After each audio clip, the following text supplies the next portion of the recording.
നമ്മൾ ഇന്നുള്ളത് ആലപ്പുഴ ജില്ലയിലെ പ്രസിദ്ധ തീർത്ഥാടന കേന്ദ്രമായ തുമ്പോളി സെന്റ് തോമസ് ദേവാലയത്തിലാണ്.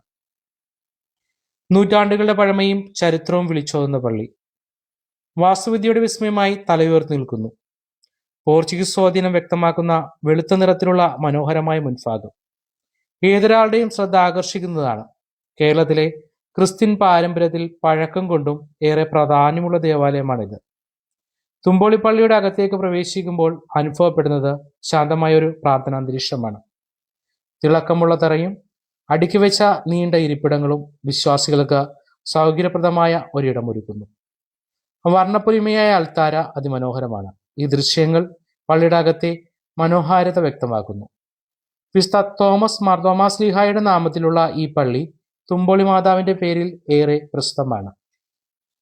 കപ്പലക്കോട്ടക്കാരി അമ്മ എന്നറിയപ്പെടുന്ന മാതാവിന്റെ തിരുസ്വരൂപം ഈ പള്ളിയുടെ ചരിത്രത്തിൽ അത്ഭുതകരമായ സ്ഥാനമാണ് വഹിക്കുന്നത്.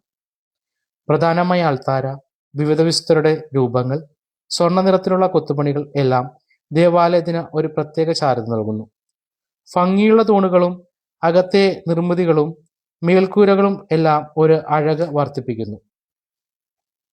തുമ്പോളി വിശ്വാസികൾക്ക് ഒരു ആശ്രയകേന്ദ്രം മാത്രമല്ല, പ്രദേശത്തിന്റെ ചരിത്രവും സാംസ്കാരികവും വിളിച്ചോതുന്ന ഒരു സ്മാരകം കൂടിയാണ്. നിത്യവും ഇവിടെ എത്തുന്ന നിരവധി ഭക്തർ തങ്ങളുടെ പ്രാർത്ഥനകളും നേർച്ചകളും സമർപ്പിച്ച് സമാധാനത്തോടെ മടങ്ങുന്നു. വിശ്വാസത്തിന്റെയും ചരിത്രത്തിന്റെയും സങ്കേതം. ഇന്നും തുമ്പോളിയുടെ അഭിമാനമായി നിൽക്കുന്ന ദേവാലയം തുമ്പോളി പള്ളി.